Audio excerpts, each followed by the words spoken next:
And this, the White House says it's preparing to roll out new sanctions against Russia just days after the face-to-face meeting between President Biden and Vladimir Putin.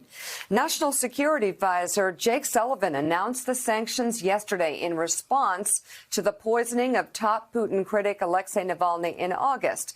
Russia has denied poisoning the opposition leader, who is now serving a more than 2-year prison sentence, and the president has warned that nothing should happen to Navalny. There is new reaction in Russia, meanwhile, to last week's summit between Presidents Biden and Putin. As the New York Times notes, there was plenty of commentary in Moscow, ranging from praise of President Putin to, quote, quieter expressions of cautious optimism in Moscow's foreign policy establishment. The piece suggests that Russian experts see Biden as a, quote, experienced leader focused clearly on his priorities, such as domestic affairs and competition with China, for whom confrontation with Russia is not an end in itself. One commentator said, quote, Biden, believe it or not, looks to be the first American president in 30 years who is playing a long game. They also took notice of this distinction between the current president and his former boss.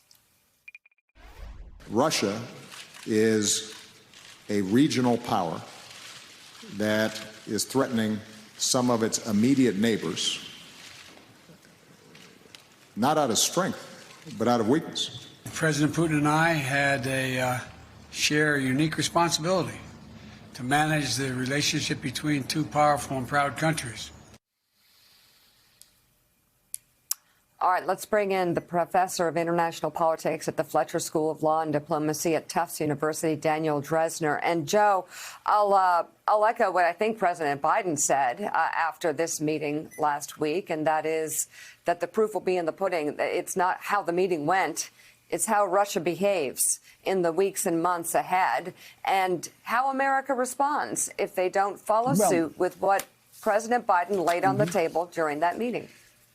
And do they have an incentive? What's the incentive for Putin to stop doing what he's been doing over the past 20 years? So, Dan, I'm curious what your reaction is to how pro-Putin commentators have responded, and also just to the aftermath of the summit, where the one thing that foreign policy analysts, not only in Russia but across the world, seem to take note of is that you do have more stability, the possibility of more stability in this relationship post-Trump. I mean, I think there are two things you need to appreciate. The first is that Biden is the first president since the end of the Cold War to come into office without, frankly, hopes for a reset of the relationship. Bill Clinton, George W. Bush, Barack Obama, and Donald Trump all came in promising a better bilateral relationship, and those hopes were inevitably dashed. That's not what Biden has done. Biden has sort of talked about having a pragmatic relationship. And while there's been overtures of an opening with respect to things like New START or not sanctioning the Nord Stream 2 pipeline, there's also been statements like Putin is a killer and a variety of other, sort of criticism of Putin's human rights regime. So I think given that very low baseline, the fact that the summit was cordial and workmanlike was probably encouraging to the Russians. I think the other thing which is understated is that for the Russians, I think they've been justifiably confused about exactly what U.S. foreign policy has been toward them over the last 4 years, because they would have Donald Trump coming in, praising Putin and saying all these nice things about Russia. And then it would be followed immediately by Mike Pompeo announcing sanctions, or the bureaucracy doing something that seemed, pulling embassy personnel or kicking Russian diplomatic personnel out. And I think to the certain extent, the Russians didn't trust Donald Trump to actually be able to run the federal government, to be able to run the foreign policy machine. And there's statements over the weekend that suggest that they recognize that Joe Biden actually is in charge, and therefore, even though Biden's not always going to do what they want, at least there's some clarity in terms of what the United States is going to do, which was certainly not the case with his predecessor. Well, never the case with Donald Trump and Richard Haass. Certainly, I'm sure the Russians figured out early enough that the more Donald Trump humiliated himself in places like Helsinki, being obsequious to Vladimir Putin, the more Republicans in Congress, the more foreign policy analysts, the more American commentators felt the need to hammer Russia. To compensate. So actually, Donald Trump was never doing Vladimir Putin any favors, never doing Russia any favors. By him humiliating America, just pushed Republican members of the Senate and the House to even go even harder on sanctions. Yeah, I think what the Russians realized, there was Donald Trump's foreign policy, and then there was the administration's foreign policy. And the administration's foreign policy was quite tough, quite traditional.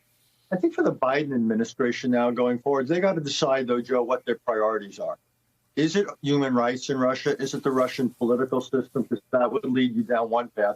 Is it, for example, pushing Russia to accept some restraints on its use of doing things in cyberspace and try to get Mr. Putin to back off some of that? And I think that'll be the question going forward. How are we going to define success vis-a-vis Russia, essentially in its foreign policy or in its domestic reality? My recommendation would be that we focus on its foreign policy, but I think that there's a debate going on in the administration, and what Jake Sullivan, the National Security Advisor, said over the weekend highlights that, this emphasis on Navalny. At the end of the day, Putin's going to do what he believes he needs to do to maintain power. And I think ultimately we have less influence over what happens inside Russia than we do with its foreign policy. Well, I was going to say it certainly makes a lot more sense to start with protecting the homeland and discouraging attacks on our infrastructure, cyber attacks on our infrastructure, then the foreign policy, then the internal policy of Russia. That seems like a pretty basic pyramid of interests, American interests. But we'll see what the administration decides instead.